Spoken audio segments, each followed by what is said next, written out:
Bulletin में आगे बढ़ेंगे। हरियाणा विधानसभा चुनाव के लिए सुबह 7 बजे से मतदान जारी है। शाम 6 बजे तक वोट डाले जाएंगे। वोटिंग के लिए 20,000 से अधिक मतदान केंद्र बनाए गए हैं। 8 अक्टूबर को चुनावी नतीजे सामने आएंगे। इस बार 2 करोड़ मतदाता अपने वोट का इस्तेमाल करेंगे। अब की बार आपको बताते चले कि 1031 प्रत्याशी मैदान में किस्मत दांव पर आजमा रहे हैं। तो ये देखिए तस्वीर है, अलग अलग जगह से तस्वीर सामने आई है। राज्यसभा सांसद आपको बताते चले कि रणदीप सुरजेवाला भी अपना वोट कास्ट करने के लिए पहुंचे हुए थे। कांग्रेस के प्रत्याशी विजेंद्र सिंह भी आपको बताते चले कि पूरे परिवार के साथ वोट कास्ट करने के लिए पहुंचे हुए थे। कांग्रेस के प्रत्याशी भूपेंद्र सिंह हुड्डा भी मतदान करने के लिए पहुंचे हुए थे। आपको बताते चले कि कांग्रेस के प्रत्याशी कांग्रेस सांसद माफ कीजिएगा दीपेंद्र हुड्डा भी वोट कास्ट करने के लिए पहुंचे हुए थे। अशोक अरोड़ा की तस्वीर हम देख सकते हैं कि वो भी मतदान करने के लिए पूरे परिवार के साथ पहुंचे हुए थे। तो ये तमाम तस्वीरें अलग अलग जगह से सामने आई हैं। जो आज हरियाणा विधानसभा के 90 सीटों पर मतदान चल रहे हैं, वोट कास्ट किया जा रहा है और अलग अलग जगह से ये तस्वीरें बता रही हैं कि आज लोग बढ़ चढ़ करके हिस्सा लिए हैं इस मतदान में। कांग्रेस के प्रत्याशी और प्रसिद्ध खिलाड़ी विनेश फोगाट भी अपना मत का प्रयोग करने के लिए पहुंची हुई थी। तो आपको बताते चले कि ये तमाम जो तस्वीर आप देख रहे हैं, कुमारी सैलजा की देख पा रहे, मोहम्मद इलियास भी, शमशेर सिंह गोगी को भी आप देख सकते हैं कि पूरे परिवार के साथ अपने मत का प्रयोग करने के लिए पहुंचे हुए थे। अनिरुद्ध चौधरी को भी आप देख सकते हैं, वो भी अपना मत का प्रयोग करने के लिए मतदान केंद्र पर पहुंचे। उन्होंने भी अपने मत का प्रयोग किया है, वोट कास्ट किया है। तो इस लोकतंत्र के महापर्व में सभी लोग बढ़ चढ़ करके हिस्सा ले रहे हैं और बताते चले कि हर जगह की तस्वीरें जो सामने आ रही हैं।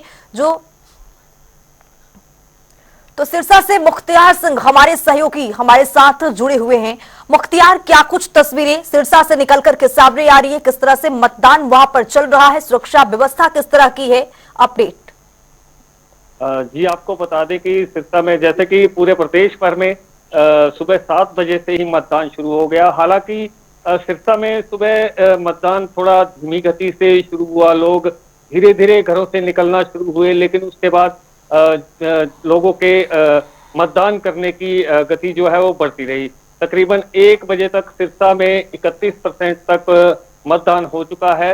और आपको बता दें कि अब फिर एक बार उसके बाद 1 बजे के बाद थोड़ा सा धीमा हुआ है, लेकिन उसके बाद अब फिर एक बार लोग घरों से निकले हैं और मतदान करने लगे हैं। शाम 6 बजे तक उम्मीद है कि जैसा कि पिछली बार पूरे प्रदेश में सिरसा जिला मतदान के मामले में टॉप पर रहा था, तो इस बार भी कहीं ना कहीं सिरसा जिला में मतदान काफी संख्या में होने की उम्मीद है। जी मुख्तियार, जानना ये चाहेंगे कि वहां पर जो सुरक्षा व्यवस्था है, जिस तरह से सरकार की ओर से अब ये पुलिस प्रशासन की ओर से तमाम दावे किए जा रहे हैं, क्या वहां पर भी दिखाई दे रही हैं ये तस्वीरें सुरक्षा व्यवस्था की? जी आपको बता दें कि सिरसा में जो मतदान है सुबह से ही शांतिपूर्ण तरीके से हो रहा है। कहीं भी किसी प्रकार की किसी घटना की सूचना नहीं है। जिला पुलिस प्रशासन की ओर से पुलिस के तकरीबन 2500 जवान और अर्धसैनिक बल तैनात किए गए हैं सिरसा जिला की विभिन्न विधानसभा क्षेत्रों में। जी, अपने आसपास की तस्वीरें दिखाइए कि किस तरह से लोग वोटिंग करने के लिए पहुंच रहे हैं और वहां पर जो लोग हैं उनके क्या कुछ खास मुद्दे हैं, किन मुद्दों पर वो अपने प्रत्याशी को जिताना चाह रहे हैं? ये आपको दिखा दूं, तस्वीरें मेरे पीछे आप देख सकते हैं कि ये लोग अब एक बार फिर पूरी गति से पूरी जोर शोर से मतदान के लिए निकल रहे हैं। और हालांकि अभी थोड़ी देर पहले लाइनें नहीं थी, लंबी नहीं थी, लेकिन अब एक बार फिर से मतदान की जो गति है वो तेज हो रही है। जी, वहां पर अगर मुद्दे की बात करें तो किन मुद्दों पर जो वहां के लोग हैं वो वोट कास्ट कर रहे हैं अपना? जी, आपको बता दें कि मेन मुद्दा तो यहाँ एक जो विकास का मुद्दा है, वो हर जगह विकास का मुद्दा रहता है कि जिस क्षेत्र के लोग यहाँ विकास होना चाहिए, यहाँ के और मुद्दे। एक मेन मुद्दा जो निकल कर सामने आया, यहाँ नशे की एक बहुत बड़ी समस्या है, जिसको लेकर लोगों में रोष था कि जो इसी नशे की रोकथाम के लिए आने वाले दिनों में काम करेगा, लोग उसी को वोट डालेंगे। जी, अब मुख्तियार, आपसे ये जानना चाहेंगे कि वहां पर जो वोटिंग चल रही है और जिस तरह से लोग वोट कास्ट अपना कर रहे हैं, किस उम्र के लोग अधिकतर वोट कास्ट कर रहे हैं? जी, आपको बता दें कि हर उम्र के लोग यहाँ वोट कर रहे हैं। युवा से लेकर बुजुर्ग, महिलाएं सभी जो हैं वो आप देख सकते हैं कि ये मेरे सामने ये आप तस्वीरों में देख सकते हैं कि ये एक महिला है और उधर पीछे आप देख सकते हैं कि युवा भी काफी संख्या में वोट कर रहे हैं। जी मुख्तार, तमाम जानकारी साझा करने के लिए। तो पुलिस की सुरक्षा व्यवस्था और तस्वीर आपके सामने किस तरह से लंबी लंबी कतारें देखने को मिल रही हैं। लोग वोट कास्ट करने के लिए पहुंच रहे हैं। लोकतंत्र के इस महापर्व में अपनी भी भागीदारी सुनिश्चित कर रहे हैं और जनता टीवी भी आपसे बार बार अपील कर रहा है कि इस लोकतंत्र के महापर्व में आप भी अपने घर से निकलिए, अपने मत का प्रयोग कीजिए, क्योंकि आज सिर्फ और सिर्फ आपका दिन है।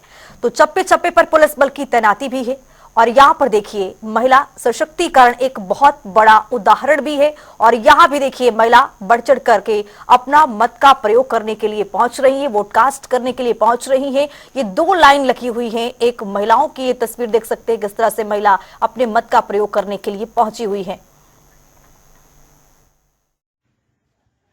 भारी बहुमत है, प्रचंड बहुमत बनेगा, सीएम वो बनेगा जिसको कांग्रेस करेगी और हाईकमांड करेगा। बेरोजगारी है, कानून व्यवस्था है, आर्थिकता है, बहुत विकास है। हम सबकी पहली प्राथमिकता चुनाव को जिताना है और हरियाणा को दोबारा से संवारना और सजाना है समेत कैथल की। ये सही है कि राजनीति में आकांक्षा रखना कुछ गलत है। अगर मेरे पास हरियाणा के हर खेत को पानी देने का, नौजवान को रोजगार देने का, व्यापारी के उद्योग और धंधे को बढ़ावा देने का, दलित और पिछड़ों के बढ़ोतरी के लिए एक स्पेसिफिक एजेंडा है, तो स्वाभाविक तौर से व्यक्ति हरियाणा को चलाने की आकांक्षा रखता है। पर हम सबकी आकांक्षा पार्टी के अनुशासन से बड़ी नहीं। आखिर में जो फैसला राहुल गांधी जी करेंगे, खड़गे जी के साथ राय लेकर, हमारे विधायकों से राय लेकर, वही फैसला सबको सर्वमान्य होगा। मैं कांग्रेस के हर नेता और कार्यकर्ता की तौर से आधिकारिक तौर से आपको एक ऐसा संविधान बचाने का भी चुनाव है, ये संविधान बचाने का भी चुनाव है। हरियाणा के नौजवान के भविष्य को बचाने का भी चुनाव है। हरियाणा के किसान के, गरीब के सम्मान को बचाने का भी ये चुनाव है, मगर संविधान को बचाने का भी चुनाव है। ये सही बात है। नागरिकों को, हरियाणा वासियों को अपने मत के अधिकार का इस्तेमाल करना चाहिए। सब वोट डालें, एक नई अच्छी साफ सुथरी सरकार बनाएं जो लोगों की सरकार हो, और वो केवल कांग्रेस पार्टी दे सकती है।